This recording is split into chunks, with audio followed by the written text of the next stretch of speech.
Dari Alor itu waktu berdoa, Pak, Bapak nanti hari Kamis nanti ada berita.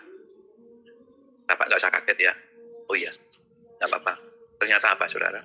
Ternyata hari Kamis itu saya terima surat, saya dipecat dari BRI. Ini. Tapi saya nerima karena Tuhan sudah tahu, saya sudah dikasih tahu. Dan itu dari Tuhan.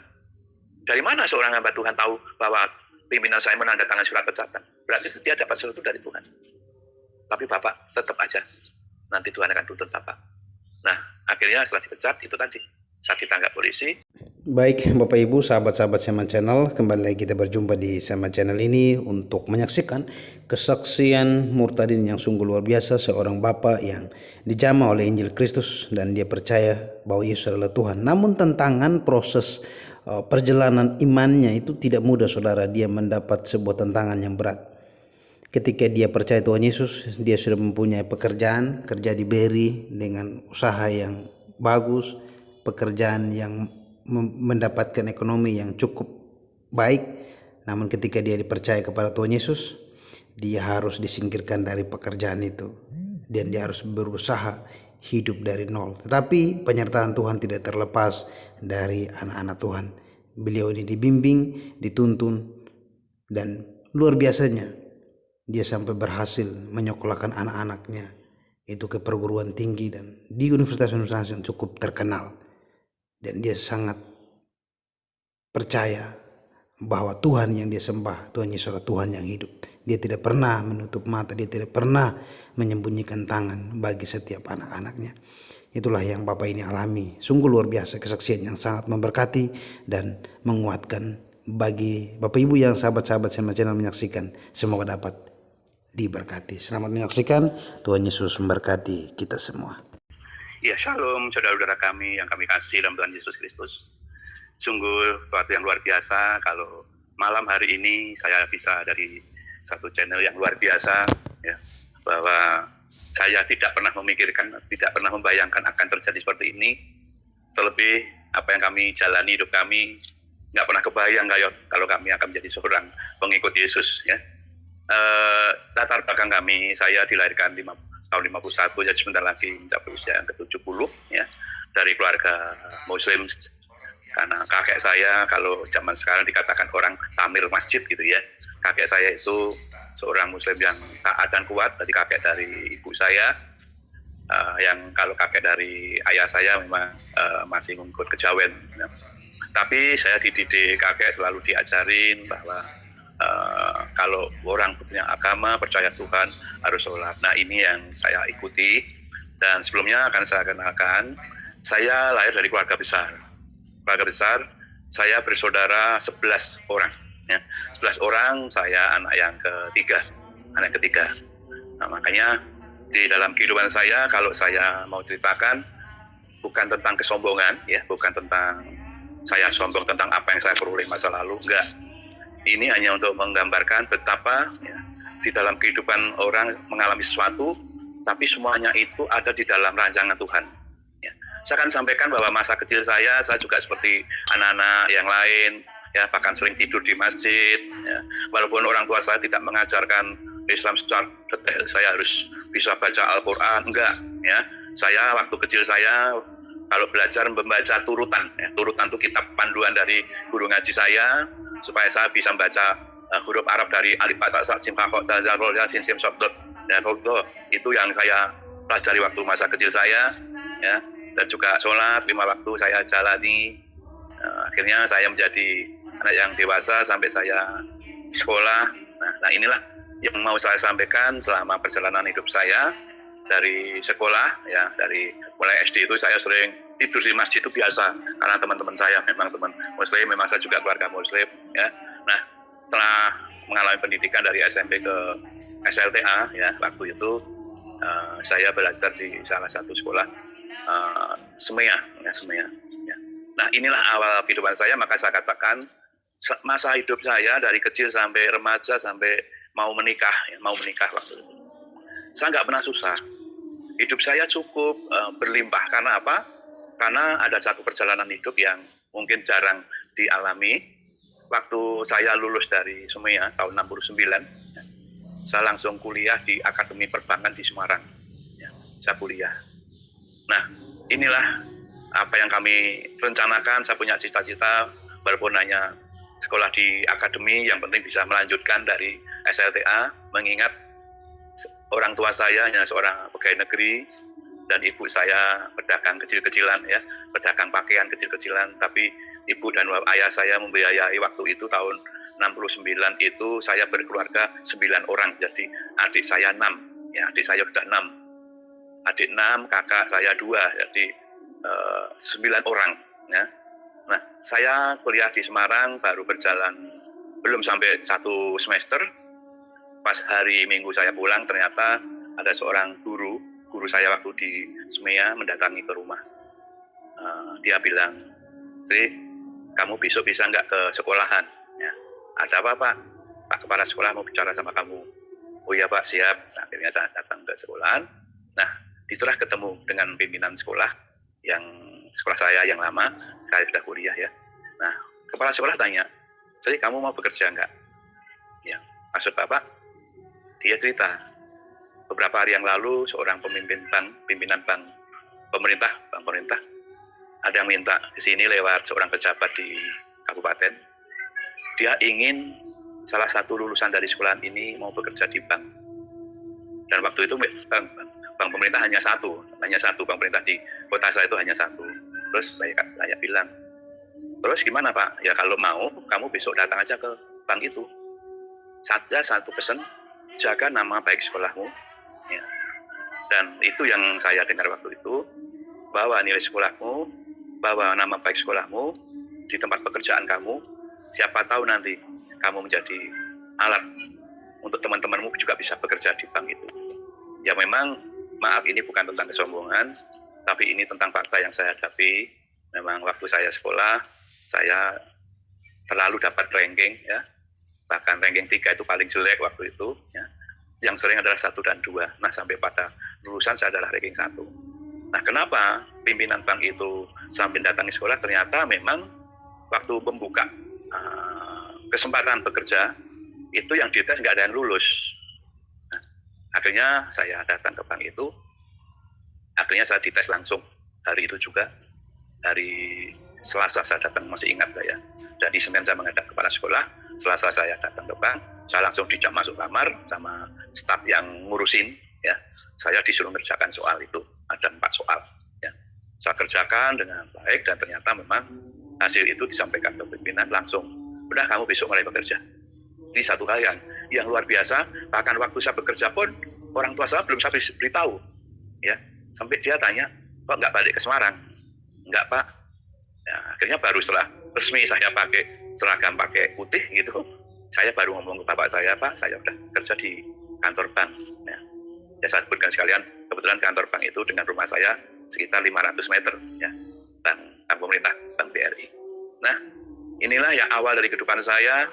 Saya juga nggak nyangka bahwa secepat itu saya menerima pekerjaan dengan pertimbangan untuk meringankan beban orang tua juga. Karena dengan pegawai negeri, gaji berapa, sementara anak cukup banyak, ya. Sementara saya bisa kesempatan bekerja, kan saya bisa meringankan beban orang tua. Nah, saudara yang dikasihi Tuhan Yesus, saya bekerja ternyata memang Tuhan memberikan saya sesuatu yang luar biasa, kemampuan yang lebih di kantor itu, ya. Sampai saya bekerja baru 2-3 tahun, ya. Jadi usia saya baru 22 tahun. Ya. Pimpinan saya di bank itu sungguh, ya, saya merasa dia dekat dengan saya karena apa yang dia minta saya selalu bisa kerjakan dengan baik. Bahkan persoalan-persoalan yang berat di bank itu sering saya bisa memberikan usulan dan diterima. Sampai satu saat saya dipanggil pimpinan saya, ditanya, "Ada nggak temanmu yang pinter?" "Ya ada, Pak, dia waktu itu juga selalu masuk ranking." Akhirnya, oke, suruh kerja. Akhirnya saya datangi ke rumahnya, dia lagi kuliah di Jogja. Saya tanya, "Gimana? Kalau kamu mau kerja, besok buat lamaran bawa, nanti diterima." Akhirnya benar diterima juga. Nah, inilah saya mulai, ya, dipakai menjadi berkat teman-teman saya. Nah, sampai ada hal yang luar biasa. Ya, waktu itu tahun 73, ya, saya sudah 3 tahun kerja, saya dipanggil pimpinan. Ini menggambarkan betapa saya bisa berbuat sesuatu yang baik di bank itu, pimpinan mengundang saya masuk ruangan, ditanya, kamu punya adik ya? Maksud Bapak, punya adik laki-laki? Punya Pak. Lulusan apa? Saya katakan, lulusan STM begitu. Tapi pinter enggak? Saya enggak tahu Pak. Tapi adik kandung? Iya. Ini ya, adikmu suruh kerja di BRI, saya juga akan memasukkan adik saya. Saya kaget. Seorang pimpinan mau memasukkan adiknya bekerja di kantornya sendiri, sampai meminta orang karyawannya juga suruh masukkan keluarganya. Nah ini akhirnya terjadilah seperti itu.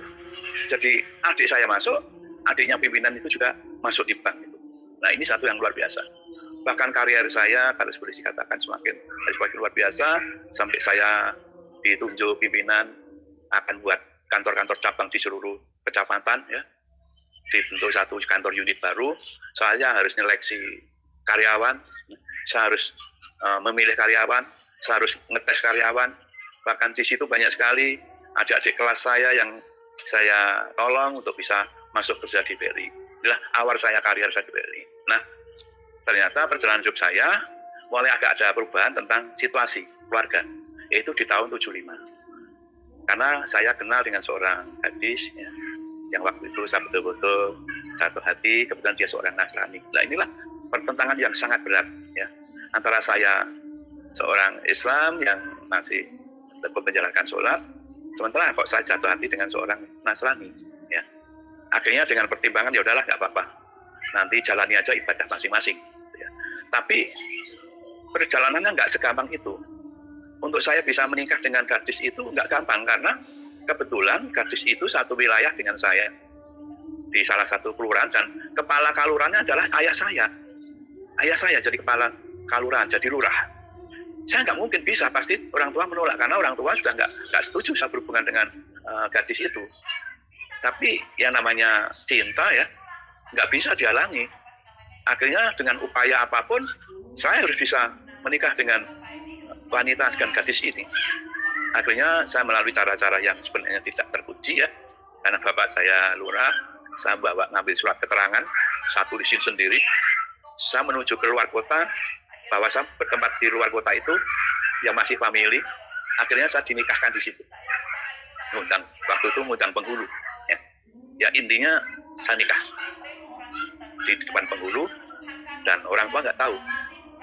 Baru setelah beberapa bulan dari pihak mertua rasanya nggak enak kok saya terus ke situ, padahal bukan apa-apa. Kebetulan waktu nikah dulu saksinya adalah Pak RT dari mertua saya yang rumahnya di samping. Jadi kalau saya main ke situ sampai malam pun nggak apa-apa, karena memang itu istri saya. Cuma orang lain nggak ada yang tahu. Akhirnya suatu saat dibuat satu resepsi pernikahan, dan di situ keluarga saya tidak mau terima, sehingga waktu resepsi tidak ada satupun yang datang cuma adik saya yang saya masukkan kerja di BRI itu, ya. Nah itu yang perjalanan hidup. Nah selama menjalani ini saya masih lakukan sholat, walaupun sering nggak penuh, karena memang tugas saya berat di kantor, ya, karena biasanya jam zuhur dan asar itu kan jam-jam masih kerja, dan saya tugasnya di luar kota, keliling di seluruh wilayah kabupaten juga. Tapi saya tetap jalanin ibadah saya sebagai seorang Islam dengan sholat, ya. Dan istri saya tetap setelah nikah dengan saya tetap melakukan aktivitas dengan kembali ke gereja tiap minggu, karena memang kita merendahkan, ya udahlah, yang penting kita melakukan ibadah masing-masing dengan baik, ya. Nah perjalanan waktu selama saya mempunyai istri ini, di lingkungan saya, di keluarga saya kalau ketemu nenek saya, kakek saya selalu berdoa, nah, intinya seperti saya harus dipisahkan dengan orang kafir. Memang saya nggak pintar bahasa Arab dan nggak tahu bahasa Arab. Setahu saya cuma ayat waktu sholat saja. Jadi bahasa Arab apa sepertinya nggak tahu. Yang penting setiap berdoa dia nyatakan orang tua saya kafirun gitu. Apa dipikir, oh berarti istri saya itu dianggap kafir. Karena memang dari awal sudah nggak setuju. Tetapi di sini ternyata sangat beda sekali dengan tujuan mereka. Karena keseharian saya melihat istri saya itu istri yang sangat lembut, ya. Saya waktu itu tahun 76 mulai punya anak satu, tahun 80 punya anak satu, jadi dua satu lagi, dan 83 punya anak tiga, jadi anak saya tiga. Nah dari ketiga anak ini tidak pernah Saya lihat istri saya bentak sama anak, nggak pernah marah sama anak, nggak pernah, apalagi dengan saya. Pokoknya nggak pernah ada kata-kata yang keras atau apapun, nggak pernah. Saya pikir, oh, sementara di keluarga saya, sedikit-sedikit kafir, kamu orang kafir, orang kafir. Saya mikir, loh, kok orang kafir kok malah baik begini gitu. Dan saya selalu lihat dia, siap mau makan berdoa, mau tidur berdoa, bangun tidur berdoa, dan orangnya lembut. Saya pikir, wah, ini kekristenan kok baik ya gitu. Saya pikir seperti itu. Jadi akhirnya tahun 83 pernah satu saat anak saya yang laki-laki yang besar itu tahun 83 itu baru kelas 5, baru kelas 6 itu. Mungkin kelas 5 ya, dia kelahiran 76. Mungkin kelas 3 kalau kelas 2 saya ingat, masih kecil banget. Dia tanya, "Bapak itu Kristen apa Islam toh?" Ya. Kenapa? Kalau Islam kok nggak pernah ke masjid? Ya, memang saya jarang masjid, tapi sholat di rumah. Tapi kalau Kristen kok nggak pernah ke gereja? Nah, pertanyaan itu menggelitik saya. Walaupun sebenarnya dalam waktu akhir-akhir tahun itu, saya selalu memikirkan kebaikan. Oh, Kristen seperti itu ya. Walaupun saya nggak tahu seperti apa sih Kristen, pengajaran seperti apa, cuma saya yang lihat kebaikannya saja. Akhirnya waktu anak saya tanya, yang laki-laki yang besar, ya udah, besok minggu Bapak tak ke gereja. Nah, itu ceritanya. Akhirnya saya ke gereja. Ya, ke gereja setelah berapa bulan saya dibaptis. Nah, ini saudara, jadi kekristenan waktu itu kekristenan yang biasa. Karena apa? Karena dalam kenyamanan hidup yang mapan itu hal seperti itu sebenarnya nggak perlu membutuhkan Tuhan. Ini fakta, ya. Merasa hidupnya enak, merasa sudah benar, ya. Tapi itulah cara Tuhan, ya, membuat sesuatu itu dengan caranya yang di luar perhitungan kita. Karena saya dari awal tidak pernah ingin jadi Kristen. Tapi kenapa saya terdorong seperti itu? Dan ternyata baru tahu saya setelah jadi Kristen beneran. Karena kalau saya jadi Kristen itu bukan saya yang memilih Tuhan. Tapi ada satu ayat yang dikatakan, bukan kamu yang memilih aku, tapi aku yang memilih kamu. Oh, jadi seperti itu. Ya, akhirnya saya jadi Kristen. Perjalanan karir saya terus tetap meningkat. Bahkan secara materi, secara berkelimpahan. Bahkan pada tahun 78, ya, 78, ya, sebelum saya baru punya anak satu, ya, karir saya hanya hal-hal yang luar biasa. Bahkan saya menerima jabatan bukan hanya sekedar pengawas unit, pengawas karyawan, dan penyeleksi karyawan. Saya juga diangkat menjadi bagian kredit, ya, bagian kredit yang waktu itu namanya masih mantri BRI.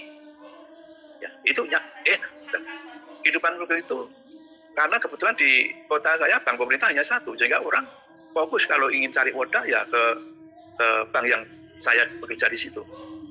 Nah, biasanya mereka kalau butuh dana itu kan maunya cepat-cepat, karena kebutuhan mereka yang dikejar kebutuhan.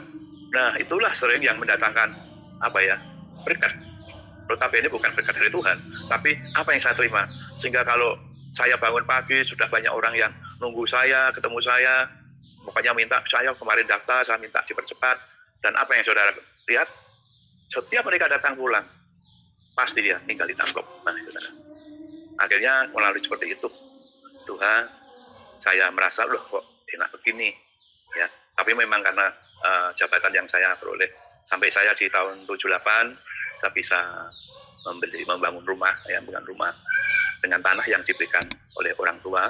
Sebenarnya bukan tanah yang diberikan, karena waktu tahun 75 ya, 74 menjelang 75 itu karena banyak sekali orang yang mengucap syukur yang setelah dimasukkan BRI. Dan jujur saya nggak pernah memasukkan orang kerja, saya minta uang nggak. Tetapi mereka mengucap syukur secara sadar, secara ikhlas, sehingga berkat yang saya terima cukup luar biasa, sehingga saya bersama orang tua saya bisa patungan membeli rumah yang cukup besar. Tanahnya 800 meter, rumahnya besar. Tetapi itu tidak bisa menjadi hak saya. Karena apa? Karena kejadian itu tadi. Tahun 75 saya nikah dengan orang Kristen, sehingga semua hak yang ada di dalam keluarga saya tidak mempunyai satupun. Tetapi kebaikan ayah saya, dia mengatakan, udahlah, rumah itu tidak saya kasih kamu saya kasih tanah saja. Nah, melalui tanah itu saya bangun, ya. Bahkan saya bisa mengembangkan tanah itu, membeli di belakangnya. Tanah saya cukup besar, ya. Tahun 78 saya bangun, akhirnya 80 itu selesai. Tanahnya seluas 1.200 meter, bangunannya seluas 600 meter. dan ada kamar kosnya 9. Sudah mapan sekali. Hidup yang mapan itu memang biasanya sering orang tidak mengandalkan Tuhan. Nah, bahkan waktu itu tahun 78 di usia yang 27 tahun saya sudah bisa beli mobil, dan satu saja jarang orang muda, anak muda bisa beli mobil. Kalau ada anak muda pakai mobil juga karena diberikan orang tua. Kalau saya berikan sendiri karena orang tua udah nggak mikir, karena udah lepaskan saya sejak saya nikah itu. Nah, perjalanan hidup saya ternyata memang ada satu hal yang harus saya hadapi, karena kepercayaan pimpinan sudah begitu penuh, sehingga saya ya di dalam memberi kredit sering ada hal-hal yang keluar dari jalur. Keluar dari jalur artinya apa? Yang harusnya saya mengikuti prosedur, saya nggak mengikuti prosedur. Contoh, seseorang yang saya kenal, ya, dia baik dengan saya, orang asli Surabaya, dia dekat dengan saya, senang tenis mengikuti saya. Akhirnya dia ngomong ke saya, Mas Ri, saya punya usaha laboratorium klinik di Salatiga. Bisa nggak saya dikasih kredit sama buka di Boyolali? Bisa saja kalau memang usaha itu baik dan mendatangkan keuntungan gitu. Akhirnya benar, saya proses kredit itu. Dan sertifikatnya bukan sertifikat di daerah saya, bukan di Boyolali, tetapi di Surabaya. Nah, di sinilah saya mulai melakukan kesalahan. Karena kedekatan dengan orang itu, harusnya kalau pejabat bank itu menerima permohonan kredit dengan sertifikat di luar kota, harusnya sertifikat itu dikirim ke bank di mana sertifikat itu ada. Harusnya saya kirim sertifikat itu kantor bank yang sama, BRI yang di Surabaya. Nanti Surabaya yang akan menaksir laporan ke saya, baru saya nanti memberi kredit. Itu enggak. Saya datang sendiri ke Surabaya, saya lihat sendiri ke Surabaya. Saya taksir sendiri. Itu pertama, kesalahan. Ya. Tapi karena pikir ini teman baik, ya udahlah, enggak apa-apa, yang penting nanti usahanya maju. Kesalahan kedua, waktu dia membeli alat-alat laboratorium termasuk alat USG, ronsen dan sebagainya, ya. Waktu itu 100 juta itu kredit yang cukup besar. Mungkin sekarang bisa 10 M kali ya. Nah itu seharusnya barang sudah sampai dan saya cek lihat ada barangnya, baru kwitansi saya tanda tangani. Tapi waktu itu saya enggak. Kwitansi dihadapkan saya tanda tangani, padahal barang belum datang. Artinya bank mengeluarkan duit. Ternyata duit itu enggak dipakai untuk beli alat. Nah ini dampak. Sehingga dia tidak membuka usaha ini. Ini secara ketentuan saya sudah salah besar. Apalagi kreditnya tidak lancar, itu bermasalah. Nah, selain itu juga banyak kredit-kredit yang tidak lancar, gitu, karena memang saya yang beli. Dan untuk kredit dinyatakan lancar sampai saya menolong mereka. Saya yang menolong mereka. Membayari dulu, nalangin kalau orang Jawa bilang, nalangin. Sampai banyak, sampai uang saya sudah habis. Sampai saya untuk nalangin mereka, saya pinjam ke rentenir. Aneh kan, saudara? Pegawai bank yang ngasih kredit sampai pinjam uang keluar dengan bunga yang tinggi, supaya apa? Supaya saya bisa membayarin utang-utangnya nasabah saya yang nunggak itu. Supaya apa? Karena ada ketentuan, kalau nasabah saya yang nunggak lebih dari 3% jumlah outstanding kredit yang saya kelola, ya, saya sudah nggak boleh mengeluarkan pinjaman lagi. Saya nggak boleh lagi memeriksa pinjaman. Kalau saya nggak memeriksa pinjaman, berarti apa? Berarti ya ini tadi kembali kepada uang. Kalau saya nggak boleh memeriksa pinjaman, ya berarti nggak ada amplop yang datang ke rumah. Nah ini saudara. Makanya saya bela-belain. Nah akhirnya meledaklah mulai tahun 90. Kasus kreditnya makin banyak yang nggak beres. Uang saya sudah banyak ke situ. Bahkan saya punya pinjaman ke rentenir juga cukup banyak. Nah saya baru ingat Tuhan. Ya, saya mulai sadar bagaimana Tuhan menolong sampai saya.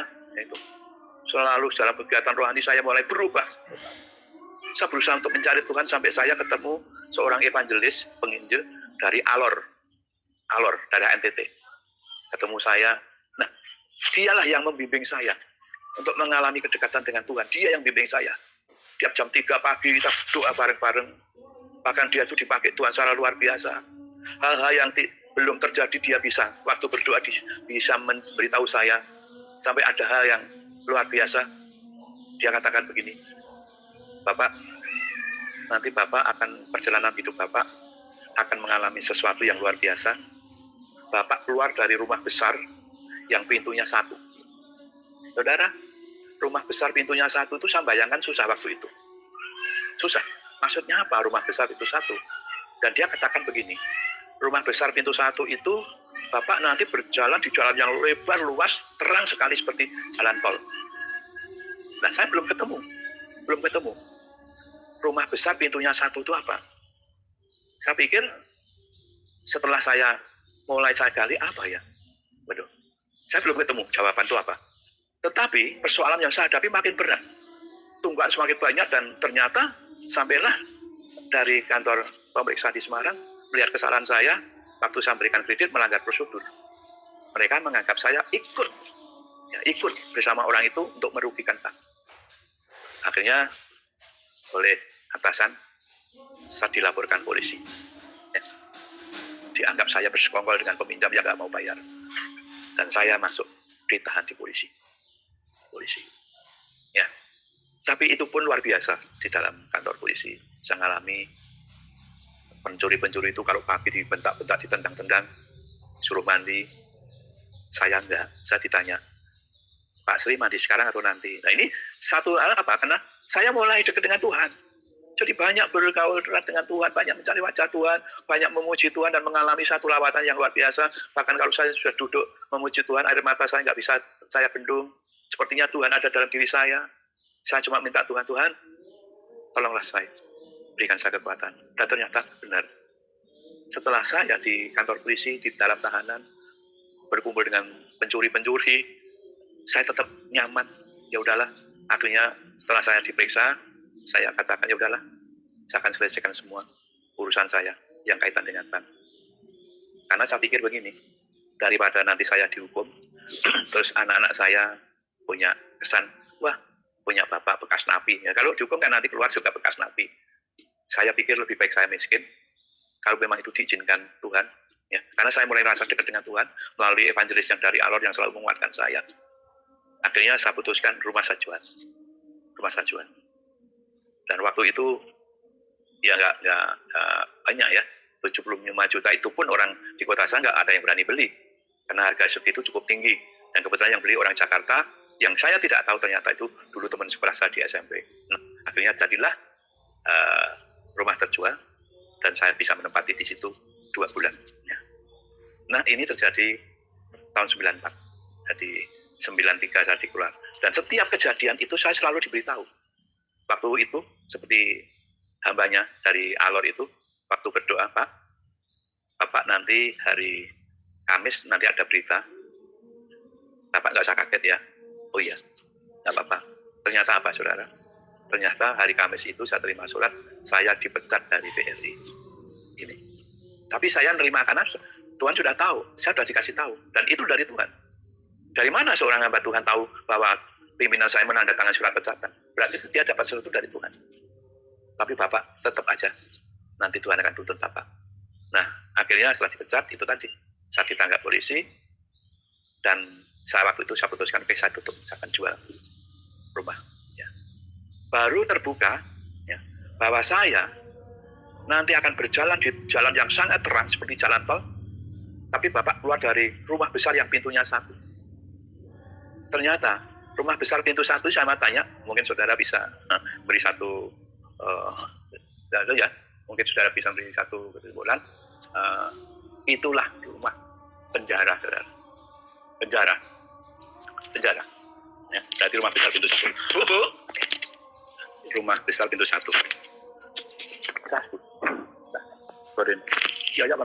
Nah itulah makanya, segala sesuatu yang terjadi dalam hidupku, pasti dimatiin. Itu terjadi memang itu seizin Tuhan, ya, seizin Tuhan. Jadi diizinkan terjadi, karena di situ Tuhan sudah beritahu. Kalau dipikir dari mana tahu bahwa Bapak keluar dari rumah besar pintu 1? Ternyata benar terjadi. Saya ditahan, walaupun tahanan itu belum tidak seperti penjara. Maaf, saya akan address enggon dendat.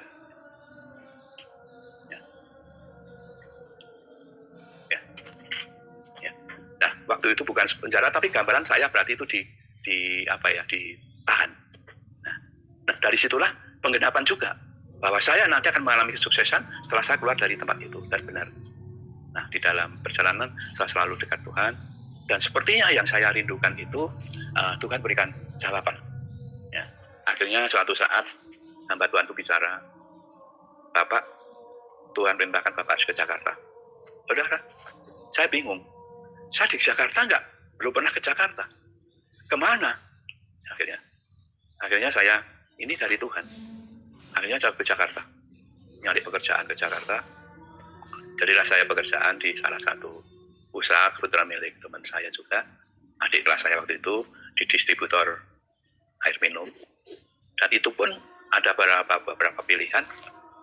Saya berangkat sendiri, atau saya dengan istri, nanti anak-anak saya titipkan saudara-saudara dari istri saya, atau semua. Sampai saya buat seperti angket, Bapak, saudara-saudara.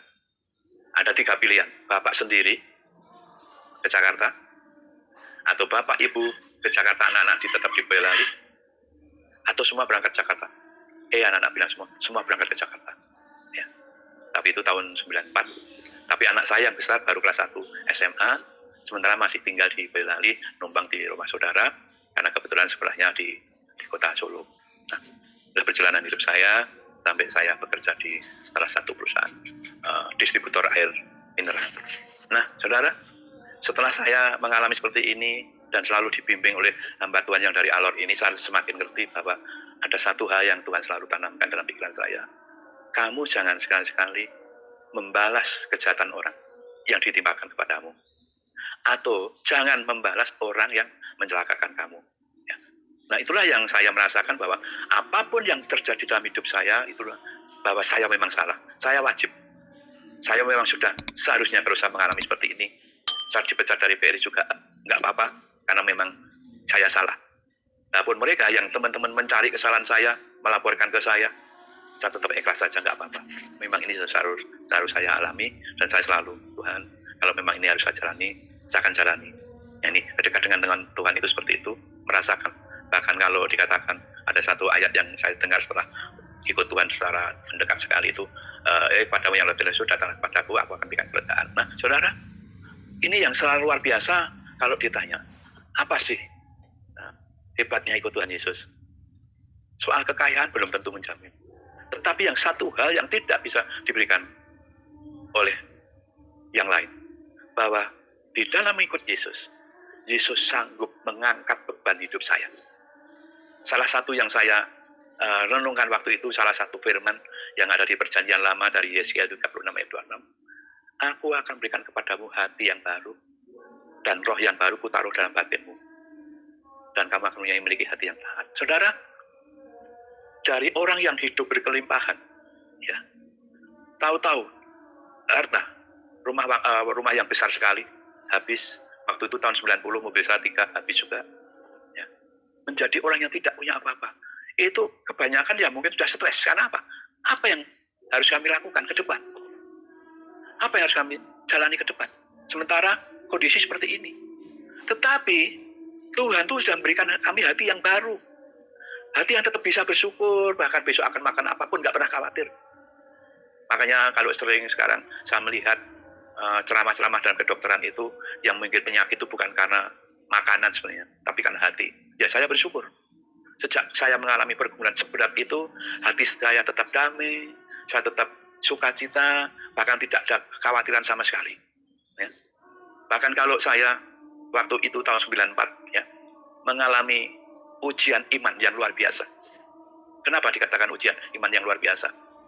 Karena tahun 94 itu saya mengalami satu kejadian yang anehnya kejadian tahun 94 itu baru teringat kembali, ya, terulang kembali itu baru Februari 2018 kemarin. Anehnya, padahal kejadiannya tahun 1994. Tapi baru diingatkan Tuhan tahun 2018. Nanti akan saya ceritakan. Kalau saya katakan tadi dari hidup yang berkelimpahan sampai hancur, coba bayangkan saudara, kelimpahan saya seperti apa sih? Biar untuk bisa membayangkan betapa beratnya penderitaan yang saya alami waktu itu. Tahun 80, ya, di kota saya tuh yang main golf cuma bertiga. Saya, pimpinan saya, dan seorang pengusaha. Itu kok bermain golf sudah biasa. Bayangkan saudara, tahun 80 sudah main golf. Itu gambaran bahwa posisi saya luar biasa. Tahun 80 kemana-mana saya mendirikan organisasi orari yang waktu itu anak-anak muda bangga sekali jadi anggota orari, kemana-mana bisa pakai handy talkie. Saudara, harus sekarang HP handy talkie sudah nggak kepake. Itu kan kebanggaan sekali waktu itu. Di sini bisa ngomong dengan yang di sana jauh hanya dengan berdiri.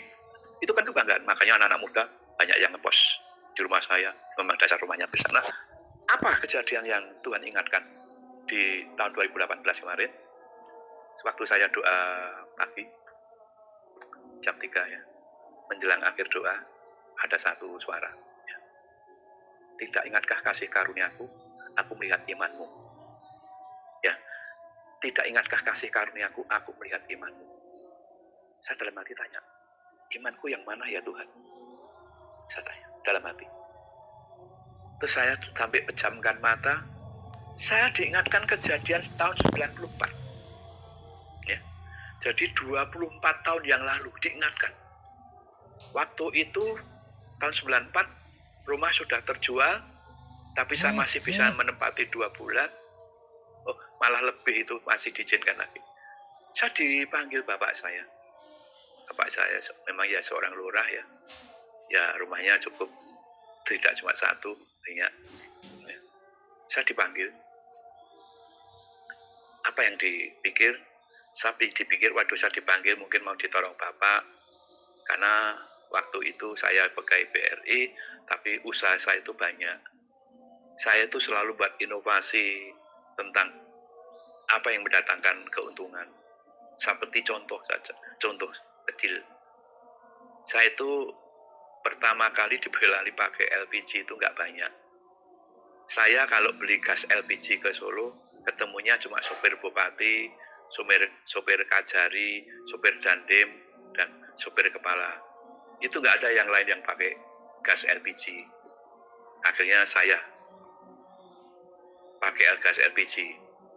Dan tidak hanya itu, akhirnya saya mendirikan agen gas LPG di Boyolali. Sampai orang yang mau beli kompor saya pinjamin. Nah ini kan menggambarkan saya itu ke depannya banyak sekali inovasi-inovasi.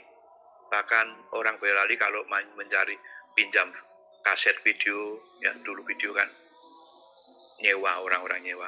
Saya menyewakan video dan kasetnya, makanya banyak orang hajatan datang, nanti ada, saya punya karyawan 2 waktu itu.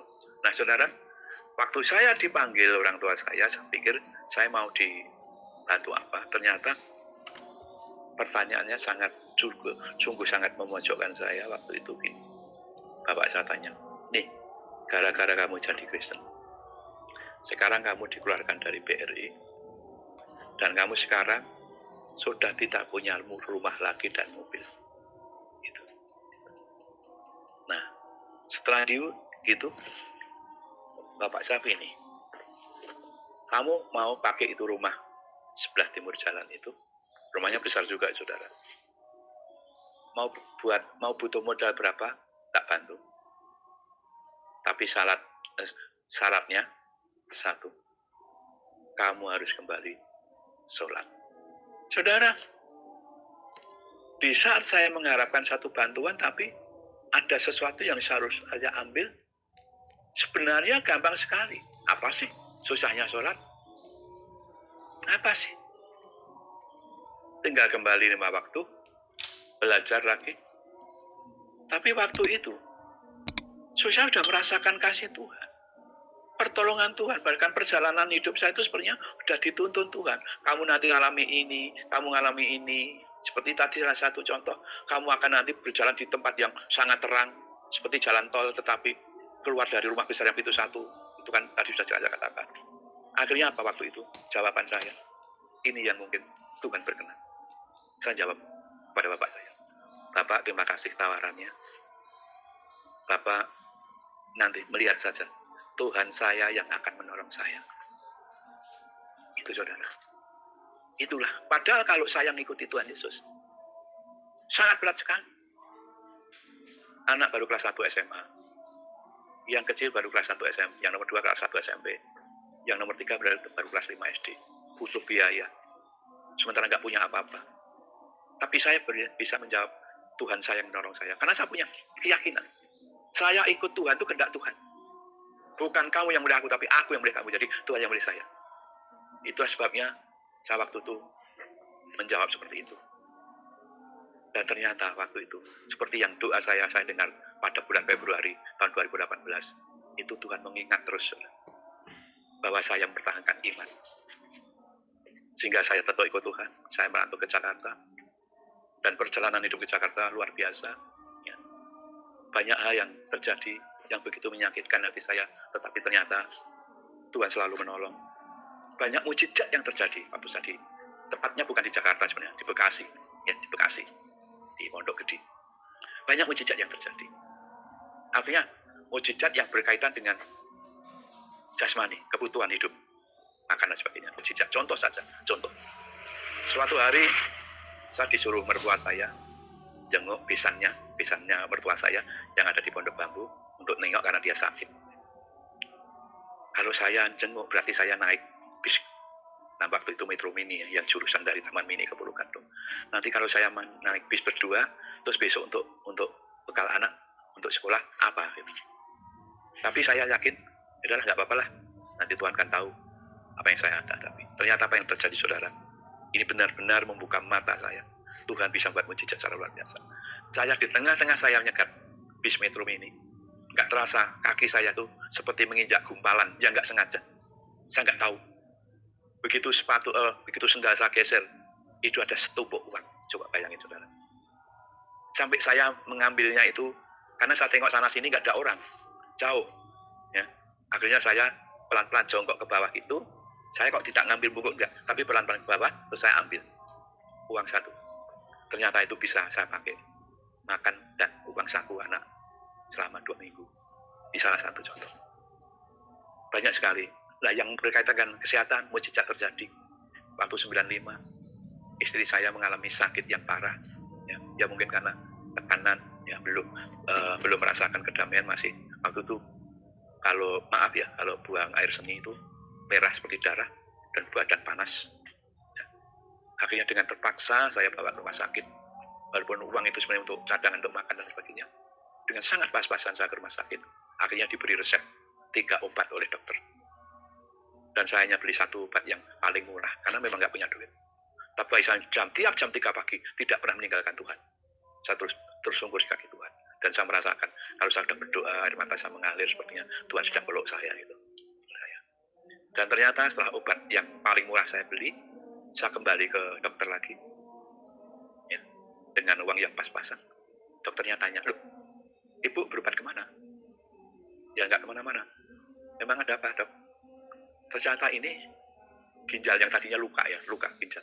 Karena dikatakan waktu periksa pertama itu ginjal istri saya terluka infeksi sehingga bahaya. Ternyata setelah saya periksa yang kedua, dia kata ini sudah normal kembali, sudah sehat. Sampai sekarang sudah 26 tahun nggak pernah kambuh. Salah satu mujizat kesehatan. Demikian juga saya sampai hari ini tidak pernah mengalami sakit yang parah. Kalau soal capek, biasa manusia capek. Nah, ini salah satu tanda-tanda yang luar biasa. Nah, di dalam kegiatan usaha saya di Jakarta, banyak sekali saya dibuat kecewa. Saya kerja ikut orang, dikeluarkan. Karena apa? Karena saya disuruh mengurusi pemasaran, distribusi air minum. Ya. Saya juga nggak tahu ternyata bekerja di situ tuh cara Tuhan untuk saya belajar bisnis air. Ya. Saya dikeluarkan karena apa? Karena memang karyawannya banyak. Dan untuk ngirim ke konsumen di pabrik-pabrik di Cikarang, saudara, itu kan banyak pabrik. Saya harus tegas ke karyawan, nggak boleh terlambat dan mereka kan servis kan harus gitu. Nah, mungkin karyawan nggak senang diperlakukan seperti itu, dia ngadunya ke pemilik. Karena memang dia familinya yang punya perusahaan. Akhirnya saya yang dikalahin. Nah, saya dikeluarkan. Nah, waktu saya dikeluarkan, coba bisa bayangkan, apa yang terjadi waktu itu? Akhirnya apa? Saya ngomong sama istri, Bu, mulai besok akhir Juli kita nggak kerja lagi. Terus gimana? Ya udah, nanti cara Tuhan seperti apa. Dan apa yang terjadi, saudara? Paginya ada teman yang telepon, saya terima, kaget dia, lo kok di rumah, Pak? Iya. Apa nggak kerja? Apa libur? Nggak libur. Lo kenapa? Saya udah nggak kerja gitu. Lo terus gimana anak-anak? Ya nggak tahu nanti, saya bilang gitu. Ibu mau kerja nggak? Ternyata apa, saudara, tawarannya? Jadi pembantu. Ya udah mau. Ya udah nggak apa-apa, mau. Terus gitu. Terus ya, nggak ngomong ibu dulu, nggak, pasti mau. Karena saya tahu kelembutan istri saya itu tidak pernah mengeluh dengan apapun yang dihadapi. Ya. Akhirnya dia kerja, itu pun saya ngomong sama anak-anak, karena dia ikut membantu, ikut dokter, ya, dokter di Otista 2, ikut dokter. Jadi kalau pagi berangkat, malam pulang, pagi berangkat juga, hanya digaji 10.000. Nah, melalui kejadian itu akhirnya saya terinspirasi, kenapa ya saya nggak dagang air aja gitu. Akhirnya benar, saudara. Ini satu yang luar biasa, yang Tuhan berikan saya hikmat yang tidak ada orang lain yang bisa. Apa? Saya diberi hikmat, pengertian, karunia yang luar biasa. Saya bisa nambal galon aqua. Mbak bayangkan, saya bisa nambal. Akhirnya padahal bos saya yang waktu itu saya kerja, saya dikeluarkan, galonnya banyak numpuk, ada 800-an galon yang numpuk karena retak-retak, nggak bisa dipakai lagi. Akhirnya apa? Ya saya punya itu kemampuan tadi, akhirnya galon yang retak itu saya beli semua. Kalau beli galon normal 15.000, saya cuma beli 1.000. Akhirnya saya beranikan ngomong sama temen, tolong deh, saya pinjam uangnya 1 juta, saya mau dagang air seperti ini. Dan itu botol itu saya tambali tiap hari. Bisa selesai 50, 30 tiap hari saya tambali. Akhirnya botol bisa dipakai lagi. Dan saya mulai nyewa mobil, itu tahun 96. Ya, 96. Awal 96. Akhirnya saya bisa, bukan awal, pertengahan 96. Ya, akhirnya saya dagang. Ya. Itu pun mengalami mujizat yang luar biasa sebelum saya dagang. Waktu istri saya jadi pembantu rumah tangga itu. Ya. Hari bulan itu adalah masa kontrakan rumah saya habis. Sementara saya pulang ke kampung saya, ke Boyolali, saya malu. Nggak pulang, itu rumah orang. Nah, dalam doa saya bersama evangelis tadi, yang selalu menopang saya, mendampingi saya ngomong, Pak Samuel, ini namanya Samuel Maraikari. Ya. Pak Samuel, ini kan nanti bulan depan ini nanti kontrak saya habis. Saya kalau punya duit, saya nggak akan kontrak rumah ini. Rumahnya memang besar, saudara. Tapi saya mau DP aja uangnya untuk DP, walaupun rumah DP 21, nanti lama-lama kan bisa punya sendiri. Ini niat saya. Karena kalau kontrak nanti juga tiap 2 tahun bayar lagi. Ya nanti kita doa saja, jawabnya begitu. Akhirnya terus bawa doa. 2 hari setelah doa, 2 malam itu, si hamba Tuhan ini nyampaikan ke saya, Pak Sri, ada apa Pak? Tuhan bicara, Bapak nggak ninggalin rumah ini. Maksudnya, Bapak tetap tinggal di rumah ini. Loh, rumah ini kan harus nyewa Pak, harus kontrak. Sementara kalau saya punya uang untuk kontrak, saya ingin DP rumah. Gimana bisa saya tinggal di sini? Kalau saya punya duit, saya ingin DP di perumahan yang baru, walaupun cuma DP 21, tidak akan bayar kontrakan. Sementara kalau saya tidak punya duit, kan saya juga nggak bisa tinggal di sini. Kan saya harus pergi, nggak bayar. Lalu dia jawab, tapi Tuhan bicara Bapak tetap tinggal di sini. Terus gimana? Ya kita doa saja. Akhirnya 5 hari dari pergumulan itu, perbincangan saya dengan hamba Tuhan ini, dia suruh saya, Bapak disuruh temuin yang punya rumah ini. Padahal yang punya itu di Surabaya. Di Surabaya. Sampai kakaknya istri saya yang di Surabaya itu nggak tega ngantarkan saya masuk ke rumahnya yang punya rumah. Padahal orang itu juga kontrak di Surabaya. Coba, saya datang, saya cerita kalau istri saya sementara sekarang kerja bantu orang gini gitu. Apa yang terjadi, saudara? Yang punya rumah ngomong gini, Pak Sri, itu bukan rumah saya, itu rumah Tuhan. Saya hanya dititipin. Kalau Pak Sri mau tetap pakai rumah itu, silahkan pakai. Walaupun nanti ada perjanjian tertulis bahwa itu tetap rumah saya. Dan nanti saya kasih rekening. Jadi kalau Pak Sri nggak punya duit, tempati saja. Nanti kalau punya duit baru kirim ke saya, tak kasih rekening. Saudara, nggak masuk akal kalau dipikir. Di Bekasi, Pondok Gede tepatnya, masih ada orang seperti itu. Padahal biasanya kontrak ya kalau nggak bayar pergi. Ini siapa kalau bukan cara Tuhan menolong saya? Karena memang saya percaya apapun yang saya lakukan Tuhan akan menolong. Tuhan akan berikan jalan keluar. Nah, ini yang terjadi. Itulah sebabnya waktu saya diberitahu seperti itu, sampai yang punya rumah itu, oke sekarang Bapak telepon saja ke Bu Sri. Enggak Pak, nanti nggak apa-apa tak telepon dari tempat kakak. Enggak, biar Ibu, biar hatinya nyaman, hatinya biar damai, biar adiknya bisa nggak cemas gitu. Benar, saya telepon dari rumahnya yang punya rumah ini ke rumah yang saya kontrak itu, istri saya yang terima, Bu, Ibu nggak usah khawatir tentang rumah, kita boleh nempatin. Ya. Saudara, ini salah satu cara Tuhan menolong saya. Dan akhirnya kita tempatin, ya. Usaha saya mulai berkembang mungkin lama-lama. Nah, saudara, ini yang mau saya sampaikan. Kenapa Tuhan begitu berkati saya secara luar biasa, secara jasmani. Kalau secara jasmani saya juga diberikan kesehatan, nggak sakit, nggak apa, sampai hari ini nggak ada penyakit yang nyerang saya. Ya. Tapi berkat jasmani waktu itu juga luar biasa. Saya waktu itu dagang air dan nyewa mobil, ya, mengambil di salah satu pedagang, dia punya merek, saya ambil di situ, harganya 1.750, saya jual 3,5, lumayan. Ya. Setelah 6 bulan tiap hari dapat untung 20-25 ribu. Istri saya akhirnya saya suruh berhenti untuk jadi pembantu. Kenapa? Saya bilang, Bu, Bapak untungnya sudah 20-an ribu, lebih sering pergi, Ibu pamit aja, nggak usah bantu di situ. Akhirnya benar, istri saya pulang nggak kerja, kerjanya akhirnya dia apa? Buat resoles, saudara. Resoles tiap hari buat resoles yang dititipkan ke ada WNI depan rumah yang kelilingan pakai sepeda model itu, dagangannya yang terakhir ambil dari istri saya. Nah, kembali, nah di tengah-tengah perjalanan bisnis saya yang sudah lumayan, ternyata pemilik perusahaan air yang saya ngambil di situ itu nyuruh sopirnya ngirim ke langganan-langganan saya, ya, dengan harga yang diturunkan, dia ngirimkan 3.000. Secara jasmani kecewa. Saya ambil dari situ, dia suruh sopirnya ngirim ke langganan saya dengan harga lebih murah.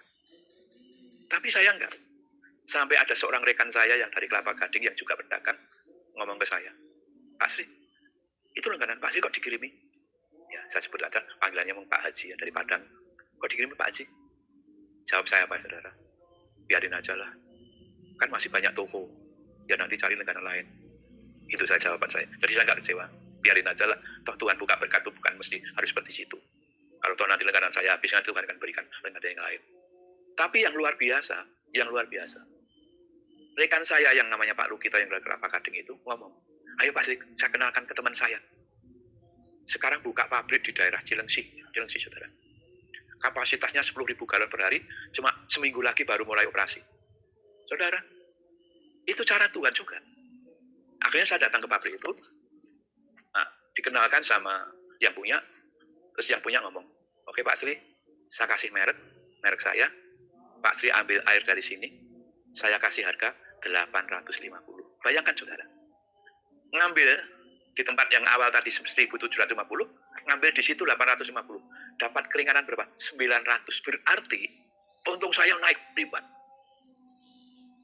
Bahkan sampai pemilik pabrik ngomong, Pak Sri cari langganan supaya ambil di sini, yang pada ambil di sini, nanti Pak Sri saya kasih fee, saya dapat fee per galon 200 rupiah. Akhirnya apa? Tiap bulan saya dapat jatah dari pabrik itu antara 2,5 sampai 3,5 juta. Bayangin saudara. Cara Tuhan menolong. Asal kita nggak kecewa. Asal kita nggak dendam.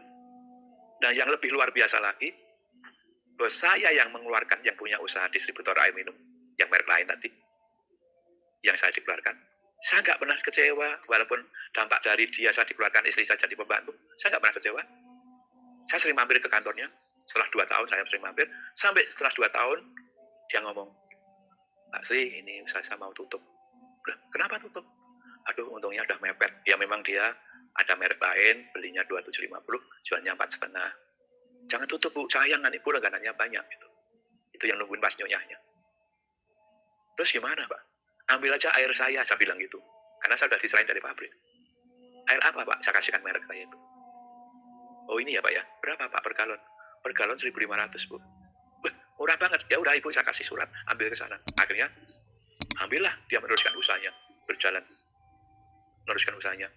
Dan saudara tahu, saat dia mengambil ke pabrik 1.500 per galon, saya dapat untung 650 per galon. Padahal dia tiap hari ambilnya apa? 1 truk 300 galon. Jadi saya per hari dapat untung dari situ 200.000 per hari. Saudara, karena tidak kecewa, tidak sakit hati, Tuhan buka jalan, Tuhan buka berkat. Ya, inilah saksian hidup saya sampai anak tadi yang waktu saya jatuh secara ekonomi, ya, baru kelas 1 SMA, akhirnya bisa ke Jakarta semua bertiga.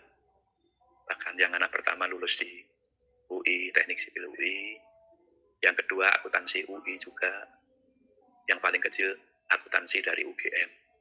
Nah, cocok dengan waktu saya keluar dari tahanan polisi, saya ngomong sama anak saya, "Nak, nama Bapak sudah hancur di kota ini. Tapi yang akan membangkitkan, memulihkan nama Bapak cuma kamu dan adik-adik. Sanggup nggak?" Dia bilang sanggup, ternyata benar. Ketika anak saya cukup, ya kalau 3 anak bisa kuliah di perguruan tinggi negeri yang terkenal semua kan ada kebanggaan. Dan ternyata betul, anak saya diberkati Tuhan. Satu berkat yang luar biasa yang saya alami. Apa? Waktu saya jatuh, tidak ada satu perkara yang buat hati saya sedih. Tidak ada satu hal yang buat saya sakit, tapi saya tetap sukacita. Itu yang luar biasa. Dan setiap saya berdoa, Tuhan selalu menjawab saya. Sampai hari ini, akhir-akhir pun mujizat terjadi banyak. Ya, bahkan saat saya, suatu saat orang pasti alamilah, ada kebutuhan, pas nggak ada duit, biasalah. Sampai terjadi, saya pernah melayani di satu tempat. Dan saya sekarang ini, dalam ikut Tuhan, saya memang waktu itu sempat tidak ibadah. Tahun 93 sampai 94 sampai 96 itu nggak ibadah. Kenapa? Ya maaf, saya nggak akan menghakimi gereja yang lain. Rasanya ke gereja kok nggak dapat sesuatu, saya cuma doa di rumah, ibadah di rumah dengan mengundang hamba-hamba Tuhan. Sampai suatu saat saya ada tamu ngajak saya ke gereja, yang waktu itu ibadahnya di Jakarta Titer. Ya. Dan mulai di situ, saya mulai tambah mengasihi Tuhan, karena waktu saya datang pertama kali di gereja itu, ada satu pujian yang pujiannya begini. Siapakah aku ini, Tuhan, jadi biji matamu. Pujian itu saya dengar langsung air mata saya menangis. Terus sampai ibadah, sampai yang khotbah saya masih ingat sampai hari ini. Bahkan firmannya sampai hari ini saya masih ingat. Bapak Pendeta Gilbert Lumoido. Berasa saya dituntun. Akhirnya saya bergabung. Saya aktif di gereja itu. Tiap minggu sampai sering 2 kali ibadah. Kerinduan saya untuk mencari Tuhan lebih. Nah, suatu saat saya ingin melayani, tapi di gereja itu memang untuk jadi pelayan tidak gampang. Akhirnya di dekat rumah saya yang jaraknya cuma 300 meter, di situ buka gereja yang waktu itu pengembalaannya seorang hamba Tuhan yang besar, saya bergabung di situ. Dan secara luar biasa, saya bergabung tahun 98, tahun 2001 saya sudah karena saya memang menunjukkan semangat saya untuk melayani Tuhan. Maaf, saya melayani Tuhan bukan ingin saya dapat duit. Ya, saya melayani Tuhan karena saya ingin membalas kebaikan Tuhan. Dari kehancuran seperti itu sampai Tuhan pulihkan hidup saya. Saya ingin membalas kebaikan Tuhan. Sampai 98, saudara, orang pada jatuh, berkat saya lebih dari 10 juta per bulan. Bayangin, itu kalau bukan Tuhan siapa? Nah, akhirnya saya gabung di gereja.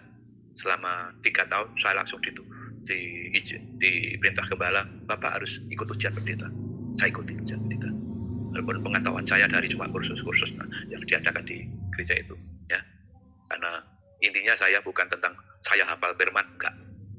Tapi yang terpenting dalam hidup saya mengalami perjumpaan dengan Tuhan di dalam roh. Dan itu indikasinya. Sehingga kalau sudah mengalami seperti itu, rasanya tidak ada persoalan yang berat. Bahkan mujizat-mujizat pun terjadi dinyatakan. Ya, inilah saya, makanya saya banyak pelayanan, banyak doakan orang. Sehingga melalui mereka itu juga Tuhan mendatangkan berkat yang secara tidak sengaja. Dan sampai hari ini, saya tadinya tahun 2003 mengembalakan di Pondok Gede, tapi sengaja saya ingin ke Boyolali. Akhirnya saya pulang ke Boyolali tahun 2007. 2010 saya buka gereja di Boyolali. Ya, sampai hari ini saya gembalakan. Walaupun jemaatnya nggak banyak, tapi mujizat terjadi luar biasa. Saya bangun gereja yang tidak pernah pakai panitia, yang mengandalkan lutut, saudara. Dengan uang 9 juta bisa selesai dengan dana 135 juta. Tanpa buat proposal. Tahu-tahu ada aja orang menelpon saya, ngirim, saudara, ini karya Tuhan. Ya, mungkin masih banyak lagi yang mau saya ceritakan, tapi ya mengingat waktu, ini dulu, mungkin nanti saya juga bisa tambah-tambahkan kalau memang ada yang ingin mendengar hal-hal yang lain. Tapi yang jelas bahwa kekristenan itu bukan tentang kegerejanya, tapi kekristenan yang terpenting adalah bagaimana mengalami Tuhan dalam hidupnya. Mengalami Tuhan, artinya apa? Ada satu hubungan dengan Tuhan. Karena di situ ada satu jawaban yang luar biasa. Saya kira ini dulu Pak Yusuf, apa yang bisa saya sampaikan malam hari ini. Dan sekarang saya Bahkan ada sedikit yang belum sempat saya lakukan. Boleh ya Pak ya? Saya tambahin sedikit ya Pak ya? Boleh, silakan. Ya, waktu tahun 2018 Pak, saya diingatkan Tuhan, tidak ingatkah kasih karunia-Ku, aku melihat imanmu? Ternyata itu dampaknya luar biasa Pak Yusuf. Itu kejadiannya 2018 bulan Februari. Terus di bulan Mei itu rekan saya, pendeta, mengadakan KKR, ya, pembicaranya dari Amerika, Pastor David Dungu.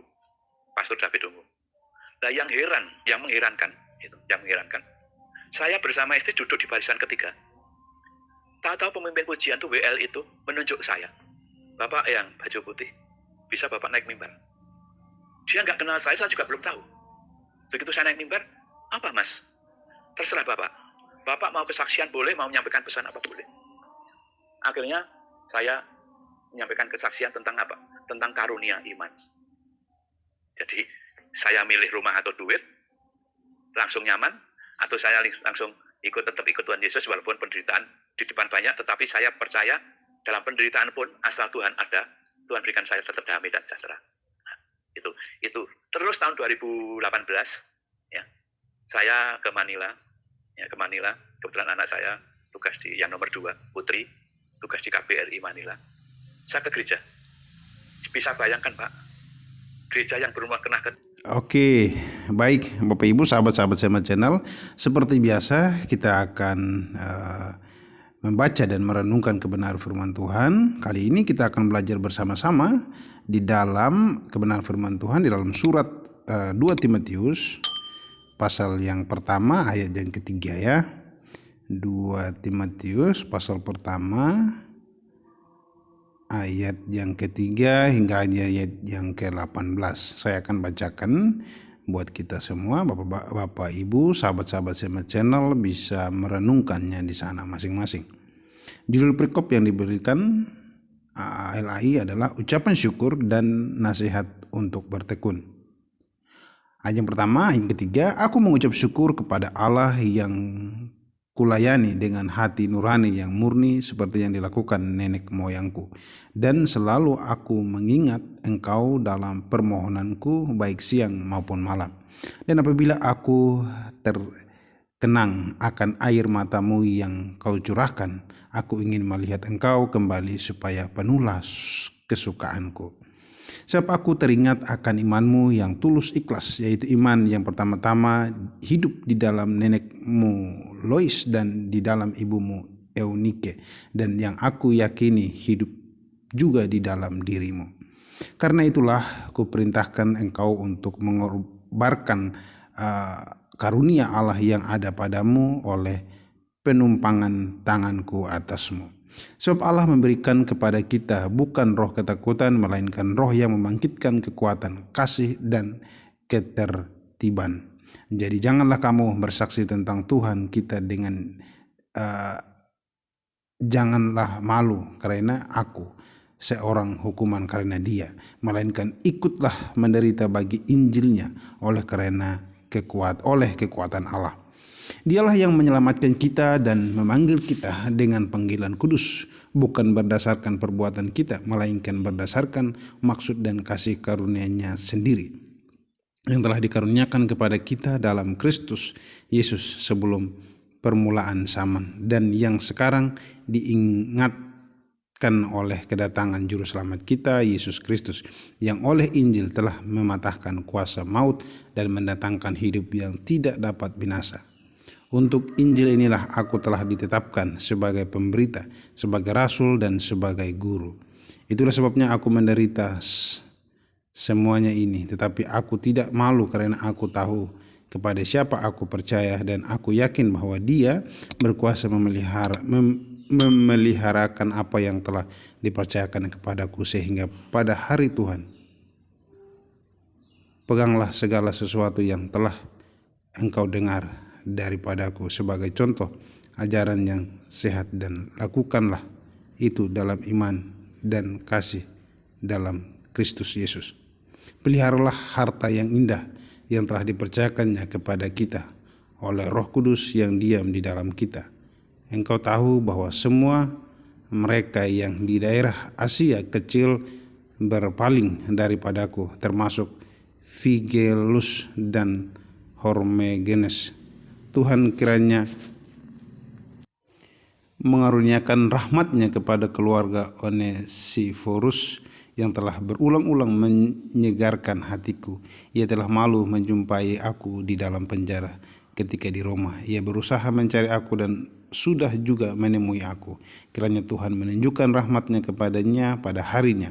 Betapa banyak pelayanan yang ia lakukan di Efesus, engkau lebih mengetahui daripadaku. Baik Bapak Ibu, sahabat-sahabat Sema Channel, demikian pembacaan kita. Kita akan merenungkan bersama-sama satu perikop ayat nas ini. Apa maksud dan tujuan surat ini dituliskan?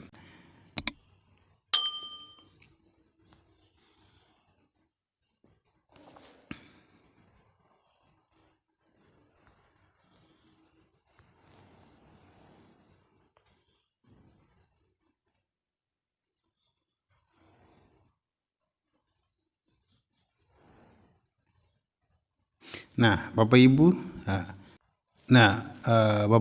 sahabat-sahabat Sema Channel, di sini kita mendapati yang pertama kisah Paulus yang tulus terhadap Timotius. Kalau kita baca di dalam ayat 3 sampai 5, kemudian kedua berbagai macam nasihat yang diberikan kepada Timotius itu dalam ayat yang ke-6 sampai 14. Kemudian ketiga, Paulus berbicara tentang Figelus dan Hermogenes dan juga beberapa orang lain, dan menutup dengan Onesiforus di ayat yang ke-15 ya.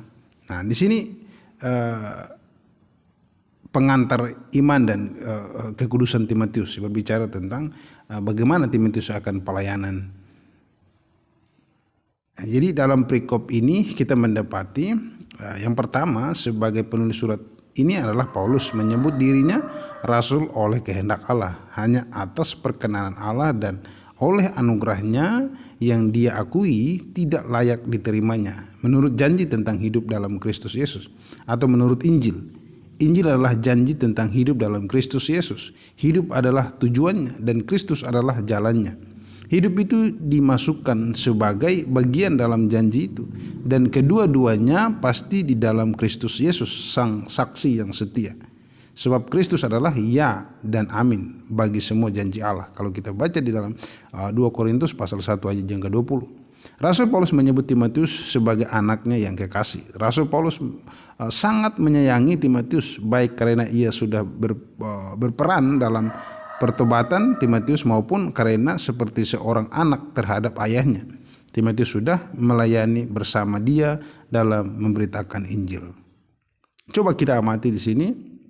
Paulus adalah rasul Yesus Kristus oleh kehendak Allah. Sama seperti ia tidak menerima Injil dari manusia, tidak pula diajari tentangnya, tetapi menerimanya melalui pewahyuan Yesus Kristus. Kalau kita baca di dalam Galatia pasal yang pertama ayat yang ke-12, di sana firman Tuhan berbunyi demikian, karena aku bukan menerimanya dari manusia dan bukan menerimanya yang mengajarkannya kepadaku, tetapi aku menerimanya oleh pernyataan Yesus Kristus.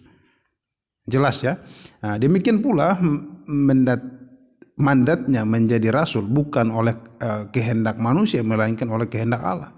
Dalam surat sebelumnya ia berkata menurut perintah Allah juru selamat kita, dan di sini oleh kehendak Allah. Allah memanggilnya untuk menjadi rasul. Kita diberi janji akan hidup. Terpujilah Allah karenanya. Berdasarkan pengharapan akan hidup yang kekal yang sebelum permulaan zaman sudah dijanjikan oleh Allah yang tidak berdusta. Ini adalah janji untuk menyingkapkan bahwa hidup kekal itu dapat dengan cuma-cuma dan pasti.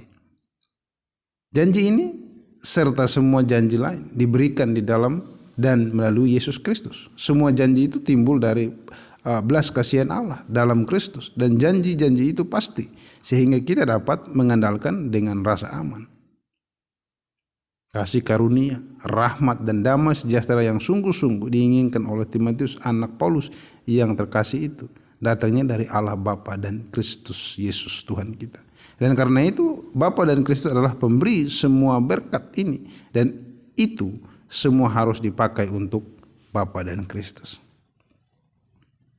Orang-orang terbaik menginginkan berkat-berkat ini, dan itu adalah berkat-berkat terbaik yang bisa kita minta untuk sahabat-sahabat kita yang terkasih, agar mereka beroleh kasih karunia untuk menolong mereka di saat-saat yang diperlukan, rahmat untuk mengampuni apa yang salah, dan dengan demikian beroleh damai sejahtera dengan Allah Bapa dan Kristus Yesus Tuhan kita. Ucapan syukur Paulus kepada Allah atas iman dan kekudusan Timotius. Ia bersyukur kepada Allah bahwa ia mengingat Timotius dalam doa-doanya. Perhatikanlah kebaikan apa saja yang kita lakukan dan perbuatan baik apa saja yang kita lakukan untuk sahabat-sahabat kita. Allah lah yang harus mendapat kemuliaan untuk itu, dan kita harus mengucap syukur kepadanya. Dialah yang menaruh di dalam hati kita untuk mendoakan si ini dan si itu. Rasul Paulus banyak berdoa. Ia berdoa siang dan malam. Dalam semua doa ia mengingat sahabat-sahabatnya. Ia berdoa terutama untuk hamba-hamba Tuhan yang baik. Ia juga berdoa untuk Timotius dan selalu mengingat dalam permohonannya, baik siang maupun malam. Ia melakukannya tanpa henti. Doa adalah pekerjaan tetapnya, dan ia tidak pernah melupakan sahabat-sahabatnya dalam doanya, seperti yang sering kita lakukan. Rasul Paulus melayani Allah, nenek moyangnya, dengan hati nurani yang murni.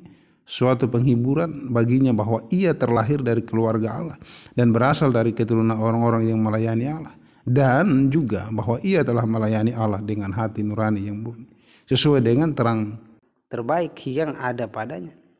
Ia telah menjaga hati nurani supaya tetap bersih dari kesalahan, dan ia berusaha melakukannya setiap hari.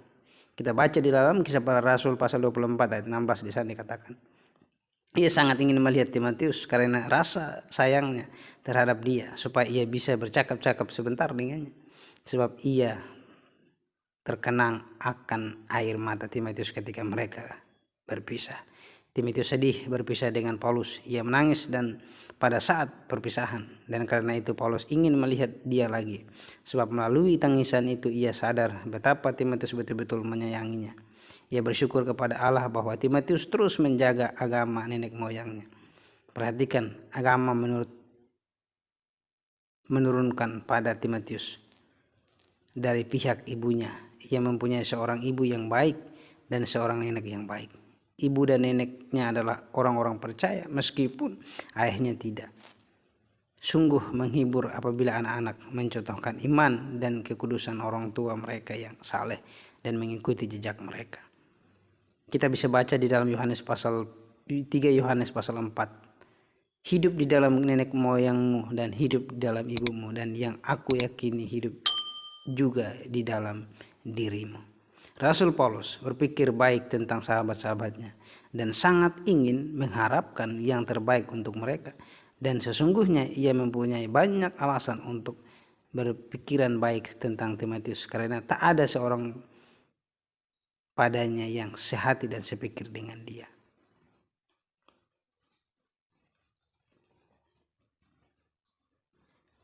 Jadi kita melihat bahwa dalam doa-doa kita harus senantiasa mengingat sahabat-sahabat kita, terutama hamba-hamba Kristus yang setia. Paulus mengingat Timotius, anaknya yang kekasih, dalam doa-doa siang dan malam. Ia yang hidup dalam orang-orang yang iman, yang hidup dalam orang yang sungguh-sungguh percaya itu tulus tanpa kemunafikan. Ia itu akan bertahan menghadapi ujian dan hidup di dalam mereka sebagai keindahan yang hidup. Rasul Paulus mengucap syukur karena Timotius mewarisi iman Eunike ibunya dan Lois neneknya.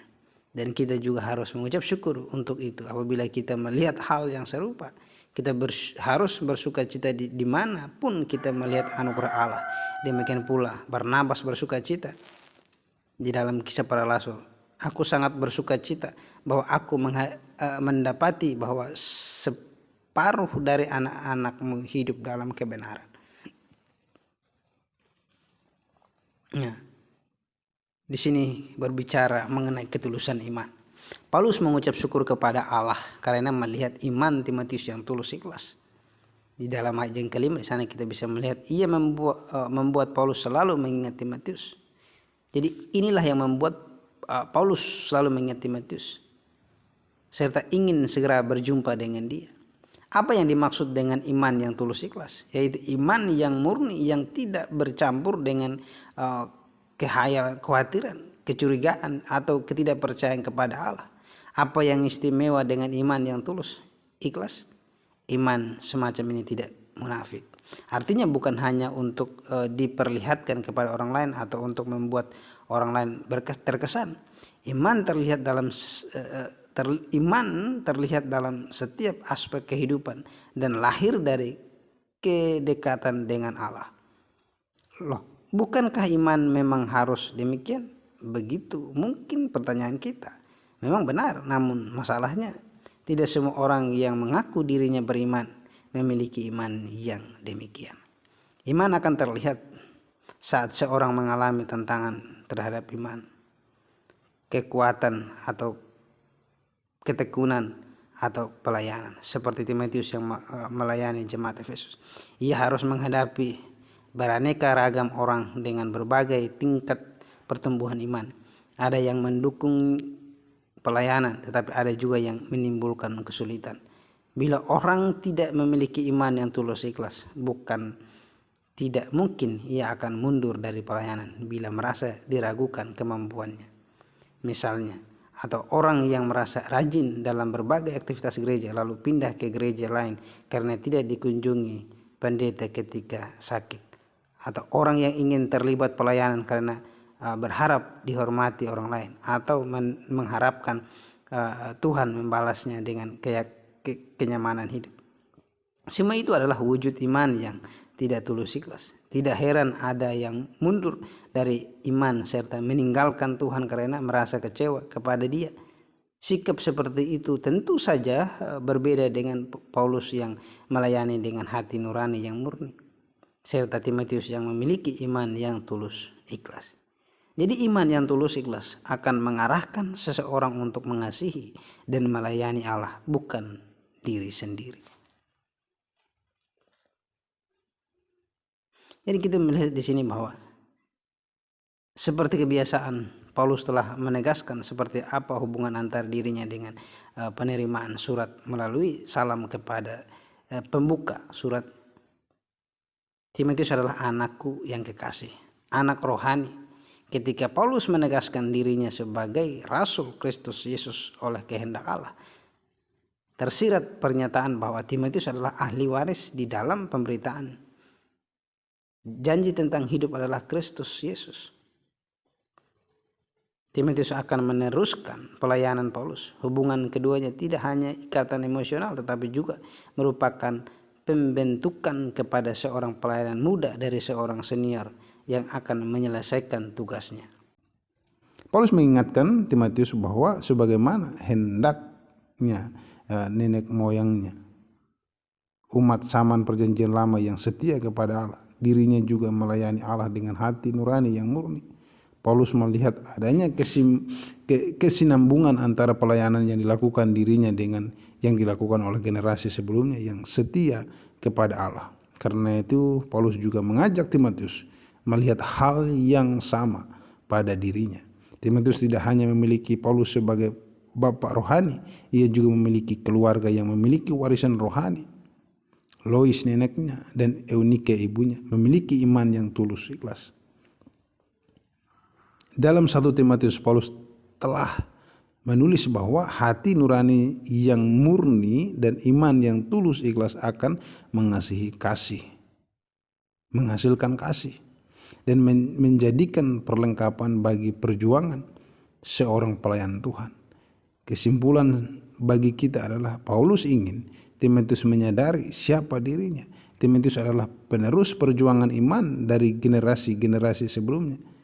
Kesadaran akan hal ini akan menimbulkan rasa tanggung jawab yang lebih besar, sekaligus juga dasar yang lebih kokoh bagi pelayanan di dalam penyertaan, kasih karunia, rahmat dan damai sejahtera dari Allah Bapa kita dan Kristus Yesus Tuhan kita. Renungkan dan nilai bagaimana hubungan kita dengan orang-orang seiman di komunitas kita yang lebih tua dan lebih muda. Sudahkah menjadi sesuatu yang membangun kita dan orang lain?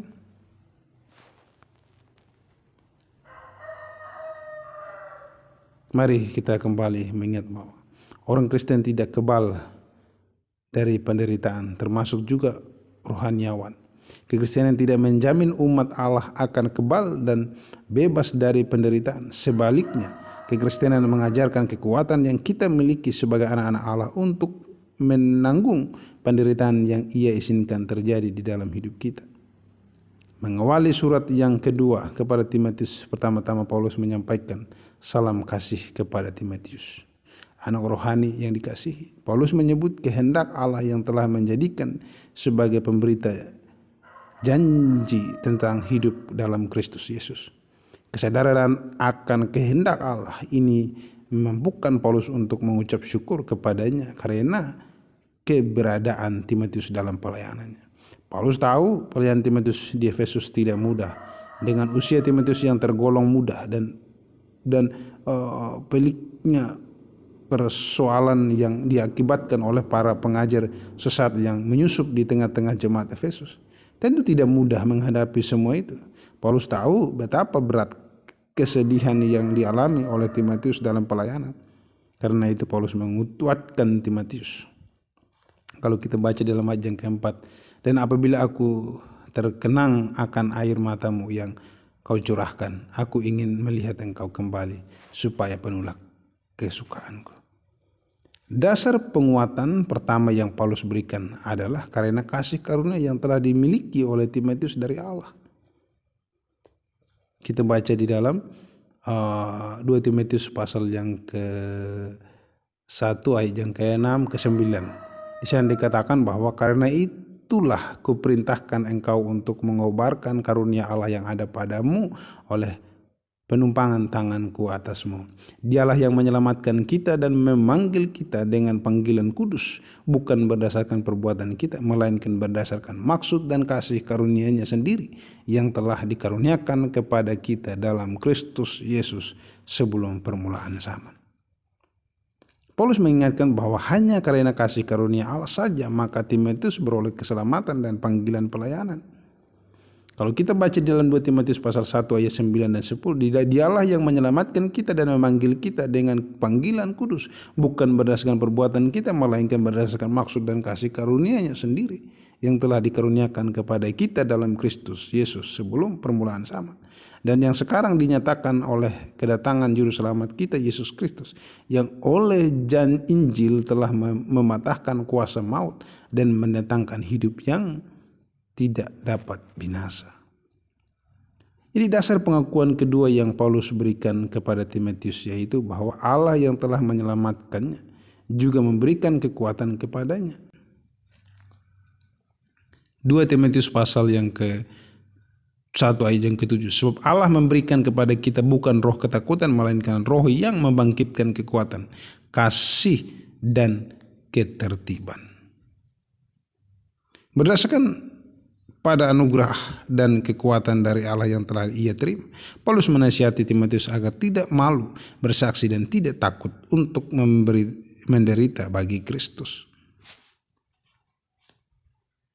Janganlah malu bersaksi tentang Tuhan kita, dan janganlah malu karena aku seorang hukuman karena Dia, melainkan ikutlah menderita bagi Injilnya oleh kekuatan Allah. 2 Timotius pasal 1 ayat 8.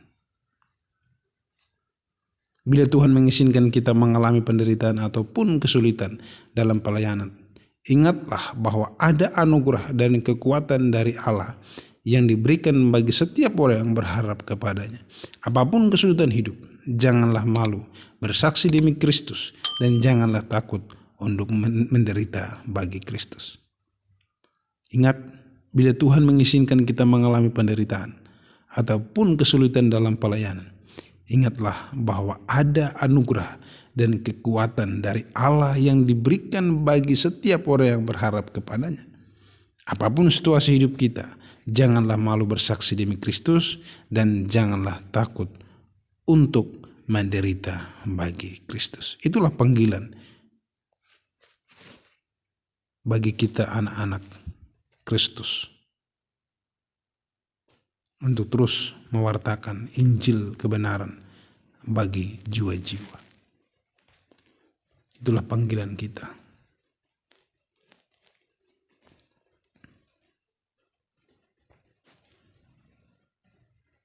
Jadi bersaksi tentang Tuhan kita dengan janganlah malu karena aku seorang hukuman karena dia. Paulus juga menasihatkan Timotius.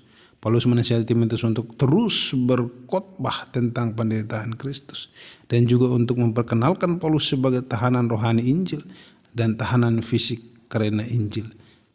Beritakan kabar baik terlepas dari biaya ataupun konsekuensi yang akan dialami. Jadi Paulus menasihatkan Timotius. Walaupun Paulus dalam posisi yang memang tidak mudah untuk memberi nasihat kepada Timotius. Dia di dalam penjara, tapi itulah iman yang timbul dalam hidupnya. Pemberitaan Injil yang dihidupi menguatkan dia. Walaupun di tengah kesusahan dia memberi penguatan kepada anak rohaninya Timotius. Sungguh luar biasa. Teladan yang sungguh luar biasa patut untuk kita teladani. Jadi Bapak Ibu sahabat-sahabat Sema Channel, sungguh luar biasa teladan Paulus kepada Timotius. Jadi baik Bapak Ibu sahabat-sahabat Sema Channel, sebagai aplikasi bagi kita, jangan lupa dalam doa-doa kita harus senantiasa mengingatkan sahabat-sahabat kita, terutama hamba-hamba Tuhan Kristus yang setia, seperti Paulus mengingatkan Timotius anaknya yang kekasih, mendoakan sahabat-sahabatnya itu kembali kepada kita juga tak lupa berdoa untuk hamba Tuhan, pemberita-pemberita Injil, agar mereka terus dikuatkan, diberikan semangat, akal budi, hikmat untuk terus melayani. Jadi karena iman yang sama yang timbul, yang hidup dalam orang yang sungguh-sungguh percaya, itu tulus tanpa kemunafikan. Iman itu akan bertahan menghadapi ujian dan hidup di dalam mereka sebagai keindahan yang hidup. Rasul Paulus mengucap syukur karena Timotius mewarisi iman nenek moyang bahkan ibunya. Sungguh luar biasa. Itu karena apa? Ketekunan orang tua memberikan teladan kepada anak-anaknya. Mari kembali kepada kita, Bapak Ibu sahabat-sahabat Sema Channel, sebagai orang tua, kita memberikan teladan bagi keluarga anak-anak kita. Bukan teladan apa? Keteladan iman, agar mereka mewarisi iman yang kuat, yang setia dalam melayani Tuhan. Amin. Buat firman Tuhan, Tuhan Yesus memberkati kita semua.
Thank